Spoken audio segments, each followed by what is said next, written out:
योग तो नहीं तुम्हारे पुत्र का, पर मैं ये फल देता हूं, अपनी पत्नी को खिला देना, इससे बड़ा ज्ञानी महात्मा पुत्र पैदा होगा। तुम्हारी स्त्री 1 साल तक सत्य, शौच, दया, दान, ब्रह्मचर्य का पालन करे, एक टाइम अन्न खाए, तो और ये फल पाने के बाद 1 वर्ष के बाद ऐसा महापुरुष प्रकट होगा जो तुम्हारा कल्याण भी कर देगा, तुम्हारे पितरों का भी उद्धार कर देगा। वो योगी राज सन्यासी फल दिए। अब तो आत्मदेव बड़े प्रसन्न हुए क्योंकि कामना पूर्ण हो गई। फल लेकर आए। धुंधुली उनकी पत्नी थी जो लड़ाकू स्वभाव की, बड़ा क्रूर स्वभाव, दुष्ट स्वभाव, वैसे ही क्रूर स्वभाव था।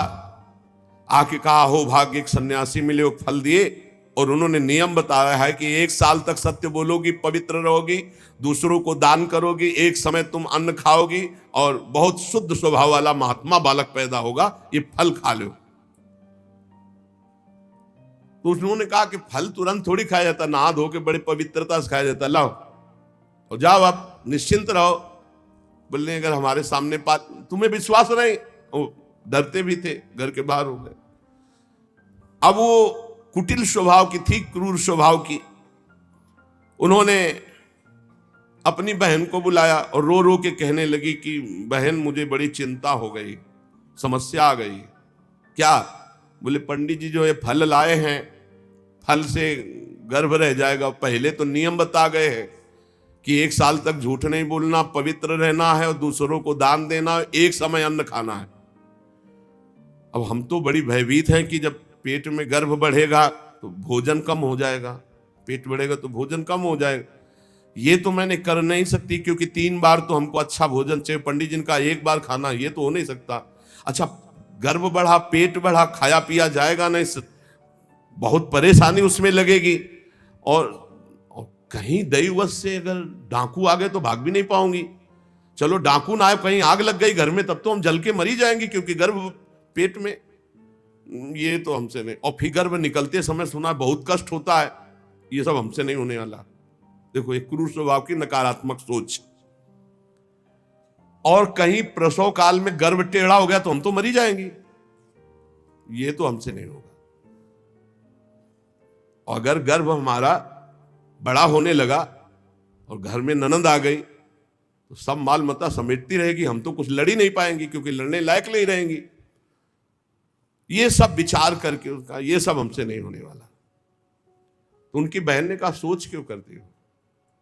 ठीक इसी समय हमें अनुभव हुआ है 2-4 दिन में, इसी महीने में, कि हमारे पेट में है, तुम हमारे पति को धन दे देना और गर्भवती का नाटक करो और जब हमारे बच्चा होगा हम तुम्हारे यहाँ पहुंचा देंगे, हम अपने यहाँ शोरगुल कर देंगे कि बच्चा मर गया, कौन देखने आता है, और पति को पैसा दे देना। हाँ ये तो बढ़िया बात रही, बढ़िया विधान बन गया, जैसे को तैसे मिले तो बढ़िया विधान बन गया। तू गर्भवती का नाटक कर आज से कि फल पा लिया और मैं गर्भवती हो गई, मैं अपने बालक को मरा घोषित कर दूंगी।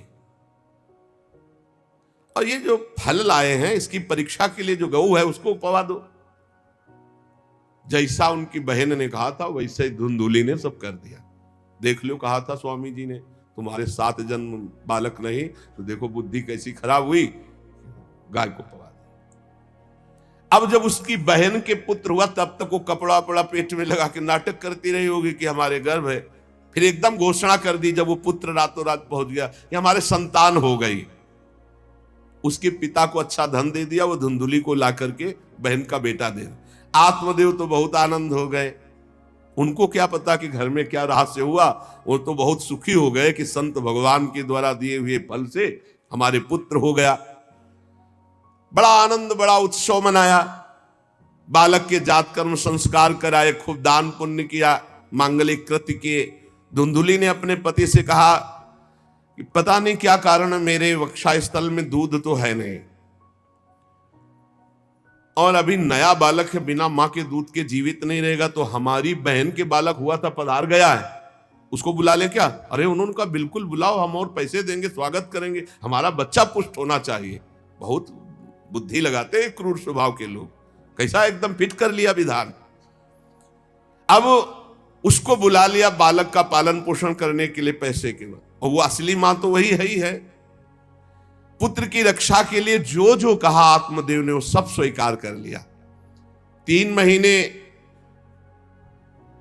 इस बालक के व्यतीत होने के बाद, उन्होंने कहा था 1 साल बाद होगा, 3 महीने व्यतीत होने के बाद गौ के बच्चा हुआ मनुष्याकार, केवल कान गौ के, पूरा मनुष्याकार, सर्वांग सुंदर, दिव्य तेजोमय, स्वर्ण की सी कांति। क्योंकि वो योगी के तप का, ब्राह्मण देवता नाच पड़े कि भगवान जब दिए तो कितना आनंद, घर में भी बच्चा और गौ के भी बच्चा ही हुआ। खूब संस्कार करके मंगलदान, बड़े प्रसन्न है। सब लोग कहते हैं आत्मदेव का देखो कैसा भाग्य बदला कि घर में भी पुत्र हुआ, गौ के भी पुत्र हुआ, बछड़ा नहीं, केवल कान भर। कैसे आश्चर्य की बात, दिव्य बालक उत्पन्न हुआ। पर इस गुप्त रहस्य का किसी को पता नहीं। आत्मदेव ने देखा कि बालक पूरा मनुष्याकार, केवल कान, गाय के तो नाम रखा गोकर्ण। और धुंधुली ने किसी शास्त्रीय पद्धति से नहीं, अपनी पद्धति से, हमारा नाम धुंधुली तो हमारे लड़के का नाम होगा धुंधकारी, उसका नाम रखा धुंधकारी। कुछ काल व्यतीत हुआ, दोनों जवान होने लगे। गोकर्ण में पूर्ण वैदिक सिद्धांत, धर्म पूर्वक, बड़े ज्ञानी महात्मा, और धुंधकारी पूर्ण दुष्ट। शौचाचार का तो नाम भी नहीं था पवित्रता का धुंधकारी में। खान पान पशुओं वाला, क्रोध नाक में चढ़ा, गंदी वस्तुओं से प्यार करने वाला, बहुत ही गंदा स्वभाव। चोरी बचपन से, द्वेष, पीट देना, लड़ाई करना, ये उसका चलते स्वभाव। दूसरों के खेती में आग लगा देना, घरों में आग लगा देना, गौशाला में आग लगा देना। जैसे किसी का बालक खेल रहा है, आसपास देखा कोई, उठाया कुएं में फेंक दिया। बड़ा दुष्ट स्वभाव। और बड़ा हुआ हिंसक स्वभाव, अस्त्र शस्त्र धारण करके, जैसे कोई अंधा जा रहा है तो आओ बाबा तुम्हें रास्ता बता दो, कुएं में जाके ढकेल देता है। बहुत ही गंदा स्वभाव, दुष्ट स्वभाव। अब वो शिकार करने लगा पशुओं का और मांस खाने लगा। जहां आत्मदेव कितनी पवित्रता से, वहां दुष्ट कितना। अब धीरे धीरे व्यभिचार करने लगा, वैश्याओं से संपर्क रखने लगा। संपत्ति थी ही, सारी संपत्ति वैश्याओं को। एक दिन पिता ने कहा आत्मदेव ने कि तुम्हारे आचरण इतने आसुरी प्रभाव के, हमें लगता है कि तुम हमारा सर्वनाश करने के लिए प्रकट, ये क्यों करते हो? तो खूब गिरा गिरा के मारा आत्मदेव को।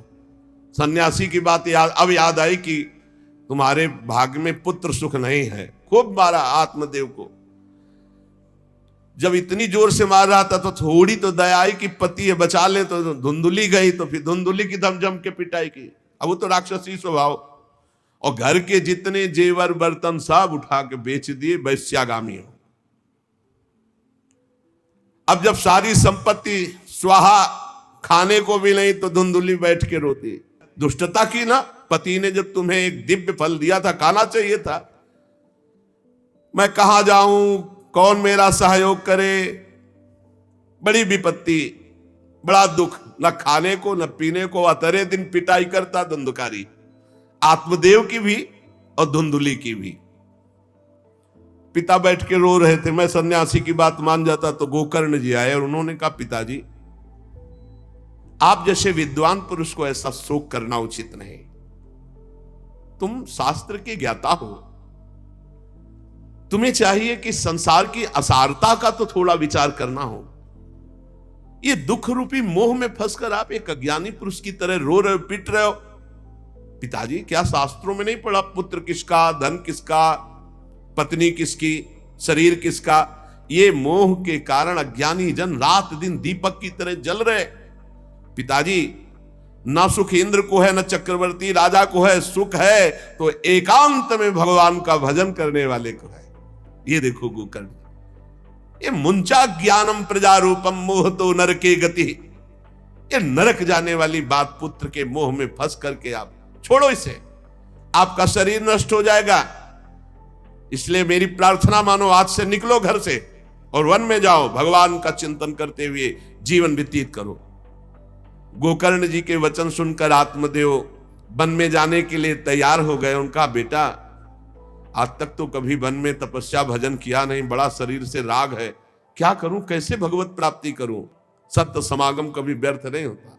देखो, संत समागम का फल है गोकर्ण जी। हे पिताजी, शरीर से मैंपन छोड़ दीजिए और शरीर संबंधियों से मेरापन छोड़ दीजिए और भागवत धर्म का आश्रय लेकर संत समागम कीजिए। सदैव संतों की सेवा, भगवत सेवा, नाम जप, लीला कथा, श्रवण गायन, इसी से भगवत प्राप्ति हो जाएगी। बस उसी समय गोकर्ण को मन से प्रणाम करके कि भगवान गुरु रूप से इसी रूप में आकर मुझे उपदेश दे रहे हैं, उसी समय आत्मदेव जी ने तो घर छोड़ दिया और वन की यात्रा की। 60 वर्ष की आयु हो चुकी थी, पर ज्ञान था शास्त्रों का।